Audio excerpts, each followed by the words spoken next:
Political ஃபேமிலியை சேர்ந்த பார்கவியும் middle class ஃபேமிலியில் வளர்ந்த மதுவும் ஒரே காலேஜில் படிக்கிறாங்க. கொஞ்சம் இன்சிடென்ட்ஸ்க்கு அப்புறம் அவங்க லவ் பண்ண ஸ்டார்ட் பண்ணுறாங்க. அது தெரிஞ்ச பார்கவி அப்பா மதுவையும் அவன் ஃப்ரெண்ட்ஸையும் அடிச்சு கொள்ள ட்ரை பண்ணுறாரு. பட் எலெக்ஷன் ரிசல்ட்ஸ் வரட்டும்னு போலீஸ் அவரை ஸ்டாப் பண்ணிடுறாங்க. எலெக்ஷன் ரிசல்ட்ஸ் வந்ததும் கொண்டுடுவாங்கன்னு பார்கவியும் மதுவும் ஊரை விட்டு ஓடிடுறாங்க.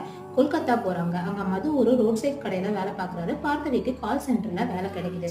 ஒரு நாள் மது பார்கவிக்கு ஒரு போன் வாங்கிட்டு அவங்க ஆபீஸ்க்கு போறாரு. அவங்க பார்கவி அவங்க மேனேஜர் கூட பேசிட்டு இருக்கிறத பார்த்து தப்பா நினைச்சுக்கிறாரு. வீட்டுக்கு வந்ததும் ஆர்குமெண்ட்ல பார்கவியை அடிச்சிடுறாரு. பார்கவி எங்கேயோ போயிடுறாங்க. கடைசியில ரொம்ப தேடி அவங்க ஆபீஸ்ல மது பாக்குறாரு.